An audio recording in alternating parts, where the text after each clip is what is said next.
Construire un drone waterproof, c'est un truc que j'ai toujours eu en tête depuis que j'ai commencé le FPV. Aussi bien pour l'aspect créatif que ça peut apporter que de voler au-dessus de l'eau sans aucun stress. Dans cette vidéo, je vais vous montrer tout le processus de la création du drone aux phases de test. Let's go. Ok, alors il y a beaucoup de techniques pour obtenir un drone waterproof. Il y a les BNF déjà conçus pour ça. Il y a les kits comme le Deep 6. Mais nous, on va utiliser une méthode plus simple qui est de prendre un drone qui de base n'est pas conçu pour être waterproof en un truc qui peut finir sous l'eau. Il y a un produit qui est conçu exprès pour ça. C'est le FPV ou Orifree. Ça fait 2 semaines, je viens juste de recevoir le colis. On va le déballer. Alors après, le packaging est vraiment clean, hein. C'est mon Nazgul que je vais rendre waterproof. C'est mon drone cinématique de toujours, donc c'est sur lui que je vais faire l'upgrade. Ok, on commence par démonter totalement le drone. Même les moteurs qui sont collés au niveau des bras, on vire. Ensuite, on nettoie bien les composants, surtout si le drone n'est pas neuf. Faut vraiment retirer la moindre saleté, sinon ça risque de gêner pour la suite. Maintenant, on applique le FPV au Orifree en protégeant tous les ports USB et les boutons de bind. On en met partout et on n'hésite pas à vraiment charger, surtout au niveau de l'ESC. Ensuite, pareil sur l'AFC, le GPS uniquement au niveau du connecteur. Le Vista, j'en mets tout autour et charge surtout au niveau des soudures. Le Crossfire uniquement aux 2 extrémités. On laisse sécher un peu, puis on enchaîne avec le Corrosion X. C'est simple à appliquer vu que c'est en spray et l'effet est immédiat. Et encore une fois, il faut faire tous les connecteurs. La moindre prise, le moindre recoin doit être recouvert de ce liquide magique. D'ailleurs, j'en ai même mis un peu sur mes lipos, même si de base, il n'y en a pas vraiment besoin. Au moins, on est sûr. Bref, là, je vais laisser sécher toute la nuit. Et comme ça, demain matin, on part pour tester tout ça. J'ai hâte de voir ce que ça donne. J'ai hâte de voir surtout si ça marche, si ça fonctionne. Au début, j'étais pas super serein, je vous avoue. Donc on y va tranquille, à coup de 2-3 bouteilles d'eau. Un petit crash test un peu bizarre. Mais bon, ça résiste. Là, mon pote me rejoint. Le but, c'est de faire un support pour que le drone puisse flotter. On découpe la planche et on part tester ça vite fait en bas de chez moi. C'est pas mal. On l'envoie 2-3 fois à l'eau.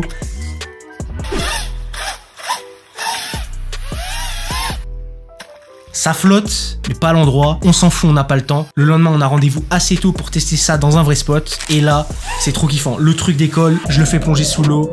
J'ai la vision dans le masque. En vrai, j'ai du mal à m'arrêter tellement c'est amusant de voir un bail qui de base grille à la moindre goutte nager dans l'eau comme s'il avait été conçu pour ça depuis le début. Je le fais drifter 1 fois, 2 fois, 3 fois. Ça tient. Une petite réaction? Bah, je suis content, ça marche déjà. Avant, là, je fais gaffe, tu vois, quand je débranche juste pour pas que le poisson soit foutu. Mais du coup, on va l'envoyer dans la cascade juste derrière, là, ça va être cool. Et on va pas se mentir, depuis le début, je fais ça pour ce plan, passer dans une cascade avec le drone. Je suis au plus près de l'eau, c'est incroyable. Je suis là, je m'approche tout doucement, et là, je plonge. J'ai ralenti le plan quand même, c'était pas comme ça en vrai. Mais franchement, le plan ralenti là, comme ça, je tourne, je tourne, je tourne. Ouaf.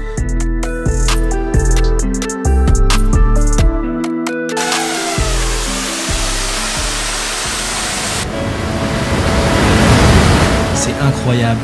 Je me permets de plonger, d'être au plus proche des gouttelettes d'eau, des particules.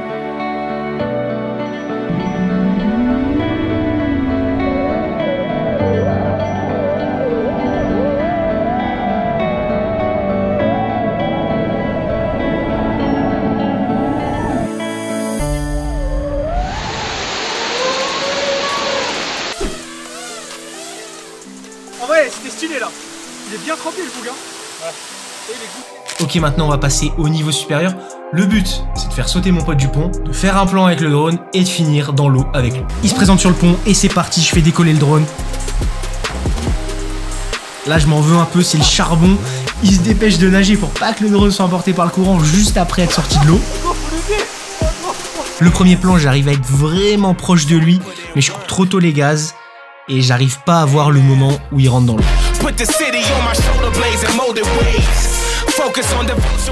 Les gars, regardez, il y a un gars là. Pour la vidéo, mon gars. En gros, je trempe. Ouais, parce que je vous ai pas dit, mais là, on est en novembre. Et malgré les conditions extrêmes, il se présente à nouveau sur le pont pour le 2e essai. Malgré ça, j'arrive pas à être aussi proche que sur le premier. Mais vas-y, le frérot a trop froid, on va le laisser tranquille.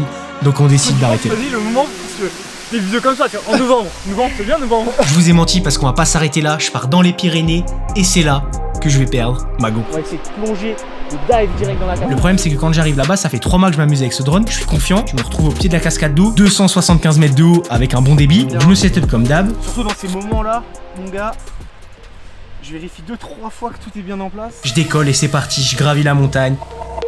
If you want Et je passe au plus près de cette cascade. Que dis-je? Je passe dans la cascade carrément. Ok, c'est reparti. On monte au haut de la cascade. Et là, tous ceux qui font du FPV, vous savez, dans ces moments-là, le but c'est d'aller chercher le meilleur plan, peu importe le risque qu'on prend. Là, je passe au plus près de la roche, à 2 doigts de cracher. Je dive 1 fois, 2 fois, 3 fois, j'enchaîne. Et là, je m'explose dans la cascade et instantanément, plus aucune réception, que ce soit dans le mas Ça, ok. ou sur la radio. Tu vas y aller? T'es en train de filmer? Oui. C'est la dinguerie. Chance de retrouver la GoPro 0, mais on tente quand même. Oh là là, il y avait des plans de zinzin avec toi qu'on avait fait. Et regarde bien cette tête, c'est la tête de tous les mecs qui crachent leur drone et qui savent pas encore s'ils vont le retrouver. Bref, je pars le chercher au pied de la cascade et là, Pareil dans la cascade, c'est Axel qui est parti chercher son drone. Et je le vois lever les bras, il l'a retrouvé. Improbable. je redescends, je suis trempé comme si j'avais pris une douche. Alors? J'ai retrouvé que le drone. La GoPro 11, ouais, elle a été éjectée, je pense, au moment du choc. Là, il y a l'impact. J'ai retrouvé le drone, il était comasse, sous l'eau. Et Donc au final, c'est un TPU comme ça qui s'est arraché. La GoPro était dedans, elle est partie je ne sais où. J'ai cherché pendant plus d'1 heure jusqu'à la nuit. Impossible de remettre la main dessus. Je sais pas, ça a pu finir n'importe où. En plus, j'avais pris un TPU transparent comme un con. Là maintenant, tu vois, je prends des TPU de couleur. Sur ce, j'espère que vous avez kiffé la vidéo. Si c'est le cas, n'hésitez pas à me rejoindre sur mon Insta. C'était Axel. Ciao. grind never dies. We giving it 100 till the whole team rise.